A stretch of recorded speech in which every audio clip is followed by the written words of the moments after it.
Fresh Prince of Bel-Air is remembered as a burst of joy, swagger, and wit that changed how the world saw television in the 90s. But behind that laughter, behind every Carlton dance and every tearful father scene, lay secrets the audience never caught. What if the show that seemed like a fairy tale about second chances was quietly exposing the pain and pressure that created it? What if the cast you thought had it all was fighting to keep the magic real? Let's pull back the curtain on the moments that defined it, the choices that almost destroyed it, and the truth that still echoes through every rerun. This is the Fresh Prince of Bel-Air, cast revealing what most fans never figured out, the detail that changes how you see it forever. The Fresh Prince of Bel-Air was never just a sitcom about a street-smart teen moving in with his rich relatives. It was a coded reflection of race, class, and belonging in early 90s America. The big idea, the show's heart, was the clash between two versions of Black identity, one born from struggle, one molded by success. The cast would later reveal that nearly every performance and every rewrite was driven by one central debate: how to make mainstream audiences laugh without selling out the truth. The three pillars of that tension define the story you never saw. First, Will Smith's real-life inexperience and fear hidden beneath the swagger. Second, the quiet professionalism and mentorship of James Avery, who became the cast's moral anchor. Third, the off-camera riffs that revealed what family really costs in Hollywood. Each episode was polished for prime time, but the real drama was happening when the camera stopped rolling. In 1990, NBC was desperate for something that felt fresh, alive, and unpredictable. The network had seen its comedies age out. Executives wanted youth appeal with heart. Producer Quincy Jones saw it in a rapper from Philadelphia who had never acted in his life. Smith was drowning in tax debt after blowing through his early music fortune. When Jones invited him to audition at a party, Smith didn't even know it was an audition. Within minutes, Jones shoved a script into his hands and said, "Perform." Smith did. In that living room, The Fresh Prince was born. The series premiered on September 10, 1990, to cautious optimism. Critics expected it to be another short-lived vanity vehicle. But what they didn't realize was that the show's creators, Andy and Susan Borowitz, had designed something layered. It wasn't just fish-out-of-water humor. It was about the politics of identity, and that would change everything. Will Smith, the performer, was confident, brash, unstoppable. Will Smith, the actor in those early days, was terrified. The cast would later admit that during the first season, he memorized everyone's lines just in case he forgot his own. You can even spot him mouthing other actors' dialogue in early episodes, a nervous tic that became a trivia fact decades later. But James Avery, the classically trained powerhouse who played Uncle Phil, saw through it immediately. Avery took Smith aside after one take and told him, "Stop acting, feel it." That moment broke the wall between persona and truth. Behind Smith's charisma was a young man desperate not to fail again. Behind Avery's stern demeanor was a teacher watching his student find himself in real time. That tension, the showy mask, and the raw heart underneath became the rhythm of the entire series. It mirrored every immigrant's dream, every outsider's fear. But that connection came with a price. In the second season, the writers faced a choice: keep the show light and formulaic, or let it grow up with its audience. The decision came with the episode, Papa's Got a Brand New Excuse. Will confronts his father's abandonment only to be left again. That wasn't just a scene, it was therapy. Smith had been estranged from his own father during parts of his youth. James Avery refused to rehearse the final moment. He told Smith to save it for the cameras. When Smith broke down in Avery's arms crying for real, Avery whispered in his ear, "That's acting." The raw emotion changed the show's trajectory. Because ain't a damn thing he could ever teach me about how to love my kids. How come he don't want me, man? From that point on, The Fresh Prince wasn't just a comedy. It was a mirror for pain disguised as laughter. That creative gamble would later divide the writer's room, but it made television history. By the third season, the grind of fame had turned the Bel-Air mansion into both a dream and a trap. The cast filmed long days balancing promotion tours and constant rewrites. Smith was learning the mechanics of acting while managing an exploding music career and a new marriage. Tatiana Ali, who played Ashley, would later reveal that fame hit too fast. The young actors were living adult lives at teenage speed. Alfonso Ribeiro, the precise comic engine behind Carlton, had to protect his craft from being overshadowed by Smith's star power. Then came the tension no one wanted to talk about.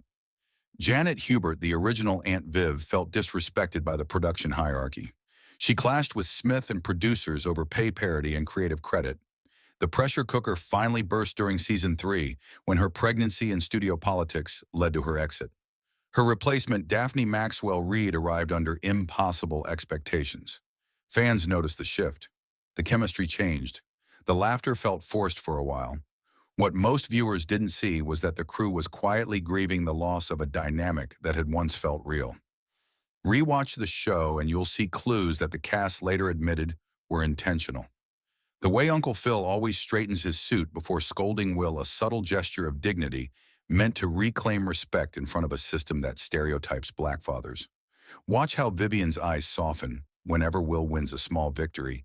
It's not just maternal pride, it's the relief of a woman who escaped limits and wants her nephew to do the same. Even the set design told stories hidden in plain sight. The mansion's decor shifted over the years from cold and opulent to warmer and more personal, mirroring Will's integration into the family. And that famous opening theme wasn't just fun, it was a coded summary of class mobility wrapped in rhythm. Each detail was a quiet rebellion against the simplicity sitcoms demanded. It was culture disguised as comedy protest, disguised as punchline. Behind the laughter lay battles about control and representation. NBC wanted a broader audience. Writers wanted truth. Smith wanted to protect his brand while the older cast demanded substance. Janet Hubert later described how her character was softened and diminished over time, losing her independence. For her, the show had started as a chance to portray a strong, educated black woman on prime time. For the network, that edge made advertisers nervous. James Avery fought to keep scenes honest, refusing to let Uncle Phil become a caricature. I'm sorry. If there was something that I Hey, could you know do- what? You ain't got to do nothing, Uncle Phil. Hey, ain't like I'm still 5 years old, you know? Karen Parsons, who played Hillary, brought empathy to a role that could have been shallow, insisting on small touches that humanized her vanity. The tension between art and commerce defined the show's later years. When networks saw laughter, they saw ratings. The cast saw responsibility. That gap created wounds that took decades to heal. But those very fights gave the show its backbone. Without conflict, there's no growth. Without friction, there's no fire. The show that made Will Smith a global icon was also the one that nearly broke him. Fame became isolation. The persona of the perfect son, nephew, and star collided with the exhaustion of being the brand that carried everyone else. Ironically, the Fresh Prince narrative echoed his real life. A boy from West Philly thrust into a world of privilege, learning the cost of survival. What the show presented as comedy was Smith's ongoing internal monologue about worth and belonging. And then came the reunion decades later. Smith and Janet Hubert finally met again. Tears replaced accusations. Forgiveness replaced silence. In that moment, fiction and reality fused. The mansion walls came down. What began as a TV story ended as a human confession. When the show ended in 1996, few expected it to become timeless. But syndication breathed new life into it. By the early 2000s, The Fresh Prince was airing in more than 100 countries.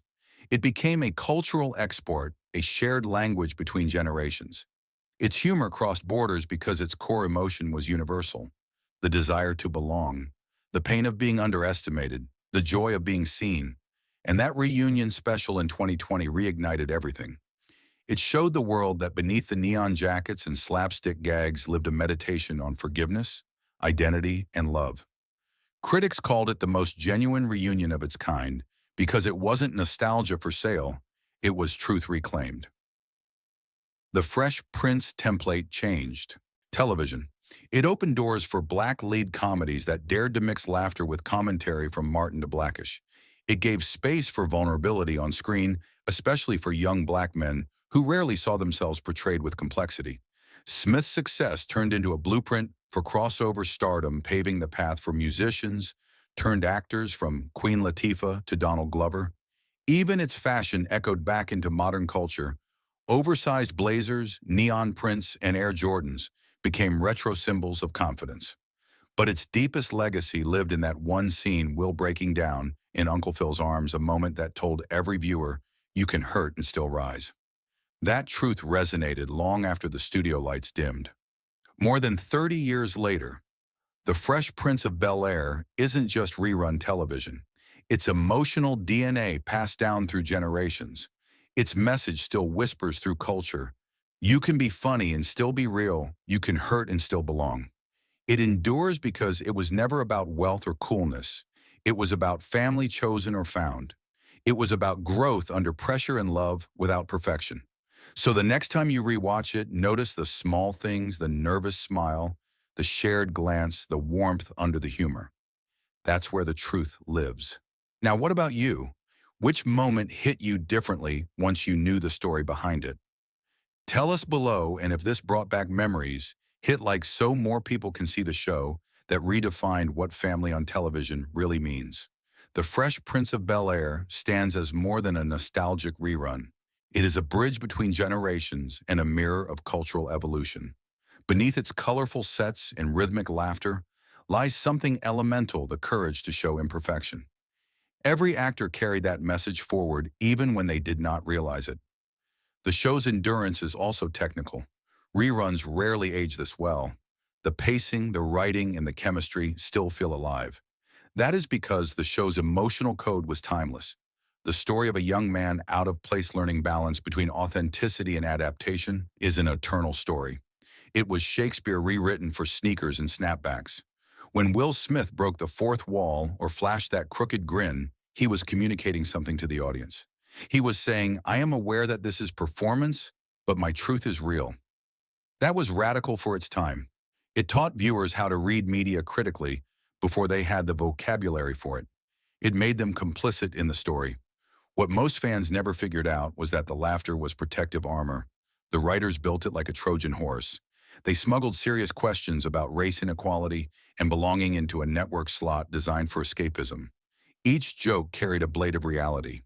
When the credits rolled, audiences felt entertained, but also changed in subtle ways they could not explain. That is the quiet power of The Fresh Prince. It did not demand to be seen as important. It earned it. In interviews years later, cast members admitted that fame had distorted their sense of normalcy. Will Smith described it as living inside a dream you could not wake up from. Alfonso Ribeiro called it a beautiful cage. The mansion set looked like paradise, but it was built on long nights and constant pressure to keep ratings high. Smith would study scripts until dawn, rehearsing in his trailer. The fear of losing everything never left him because he had already lost it once after his rap career imploded. Karen Parsons remembered moments of laughter turning into exhaustion as the cast juggled expectations. Yet she also said that Avery's presence always brought them back to center. He reminded them that the art mattered more than the applause. When Avery passed away in 2013, the cast described it as losing their foundation. Smith wrote that every lesson he learned about acting came from Avery's integrity. That loss was felt not just by the actors, but by millions of viewers who had seen their own father figures in him. It revealed something profound about the show's bond with its audience. They were not watching a sitcom. They were watching a surrogate family in real time, learning life alongside them. In 2020, the world changed. Amid global isolation, audiences turned back to comfort television. When HBO Max announced the Fresh Prince reunion, it was more than nostalgia. It was closure. The moment Smith and Janet Hubert faced each other after nearly 30 years of silence was electric. Two actors who once exchanged accusations on talk shows were now sharing tears and apologies.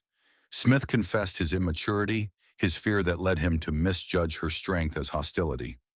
Hubert explained the pain of being branded difficult in an industry that punishes outspoken women of color. Their reconciliation unfolded slowly, authentically. No studio could script it better. That reunion broke a generational curse of silence. It showed millions that forgiveness can be televised without performance.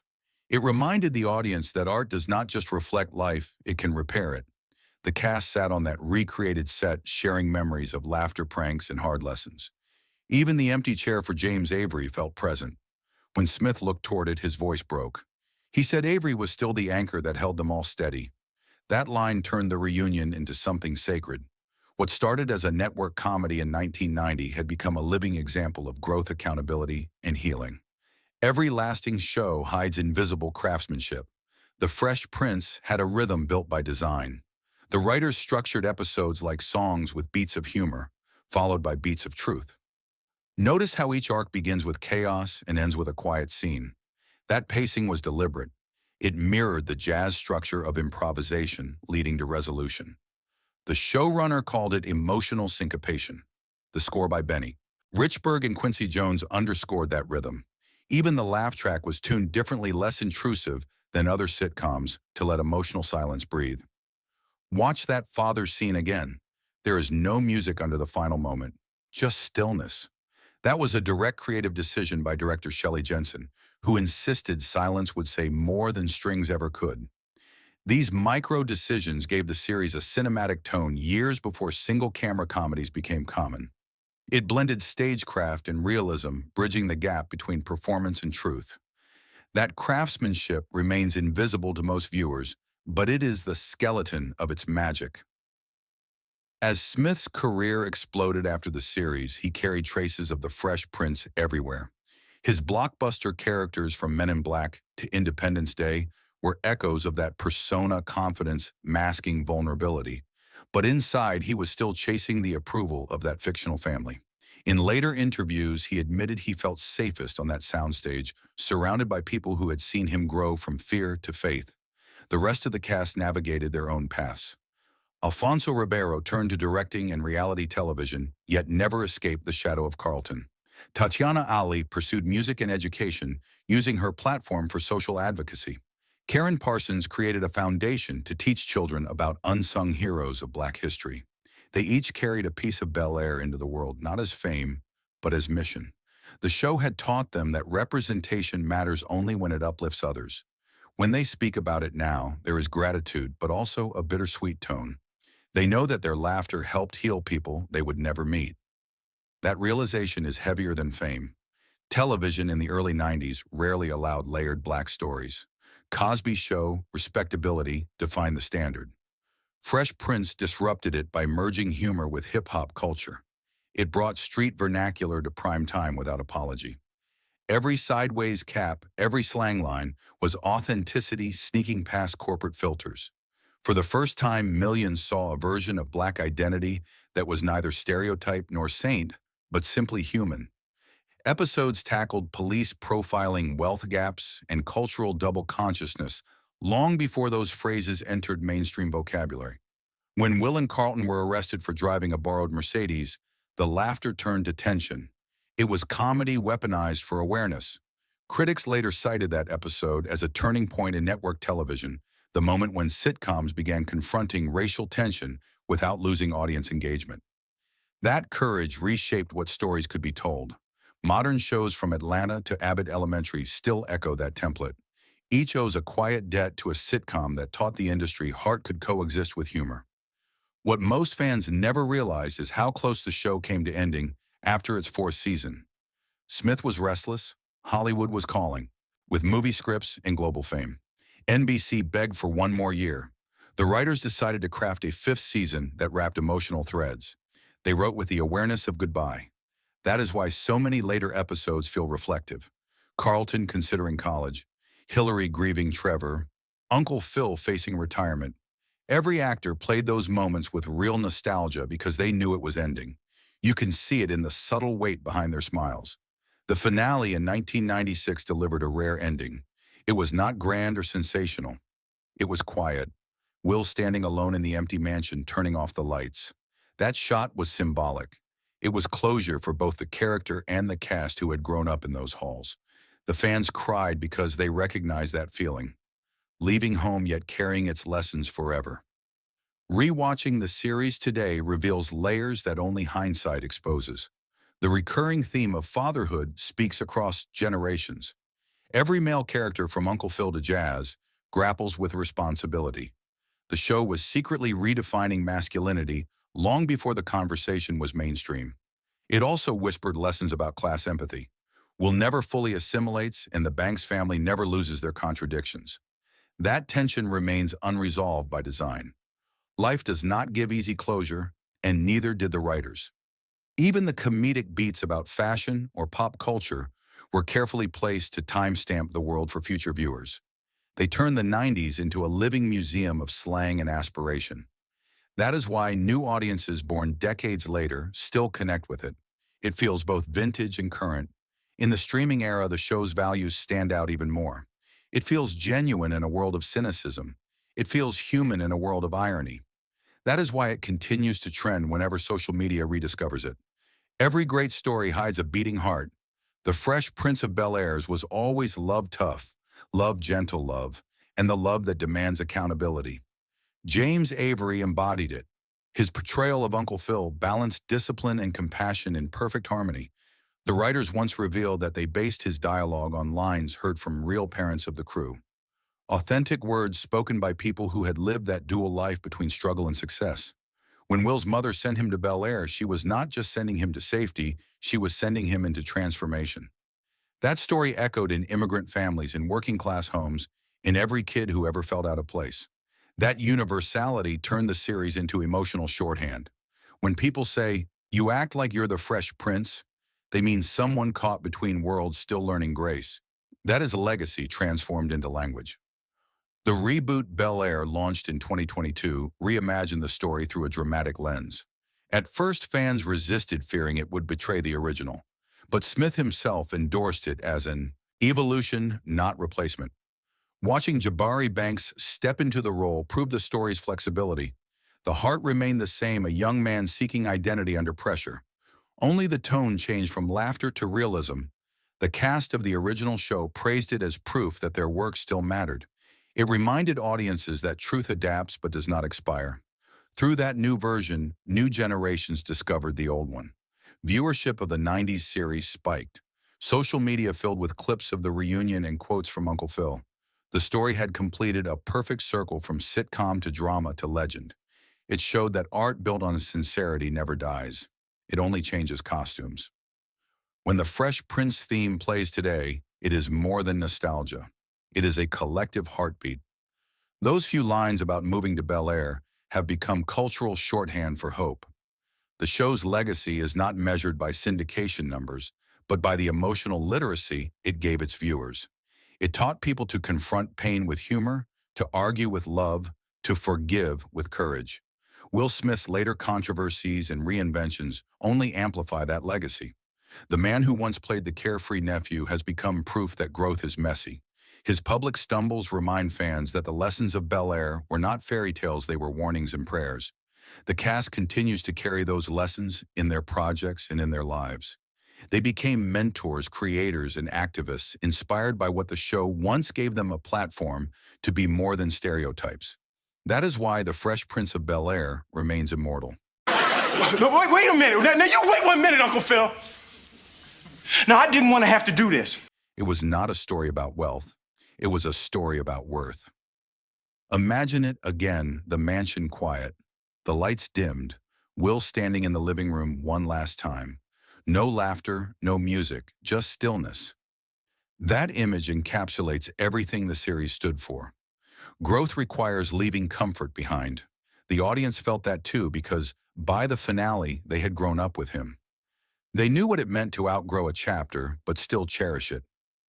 When Smith turned off those lights, it was a goodbye to youth and to the illusion that laughter alone could fix pain. Yet it was also a promise that love found can never be lost. That single image still circulates online as one of television's most emotional endings. It is not nostalgia that makes it powerful. It is recognition. Every person who has left home or healed from the past knows that feeling. The Fresh Prince endures because it respected its audience. It trusted them to handle truth inside laughter. It believed that representation should reflect complexity, not perfection. Master William, you have another visitor. Man, that's unbelievable. Who the hell are they? In a time when television was afraid to blend comedy and social critique, it did both seamlessly. That courage is why it still speaks today in classrooms and think pieces and viral memes. Behind every joke was a lesson about empathy. Behind every scene of tension was a plea for understanding. The cast chemistry made those messages digestible, but it was honesty that made them unforgettable. Even now, as new generations discover it, the same questions remain relevant. Who are we when we cross worlds? How do we hold on to authenticity without rejecting change? Those questions keep the series alive far beyond its broadcast era. 3 decades later, Will Smith returns to interviews calling The Fresh Prince his greatest education. Not his biggest paycheck, not his most famous role, his education, because it taught him to listen. It taught him humility under pressure. It taught him that leadership means accountability. That is the ultimate secret of the series. Every cast member was learning on camera. They were not acting growth, they were living it. The audience watched real people evolve disguised as characters. That authenticity is why it never fades. When the credits rolled in 1996, no one knew they had just witnessed history. Now we do. So when you revisit The Fresh Prince of Bel-Air, watch it with fresh eyes. Notice the details, the silence, the glances, the lessons hidden inside laughter. It is not just a sitcom, it is a story about humanity learning itself. Which moment changed how you saw the show? The father scene, the reunion, the final light switch. Share your favorite memory in the comments and hit like so others can rediscover the truth behind the mansion in Bel-Air, where laughter masked courage and every smile hid a lesson that still matters today.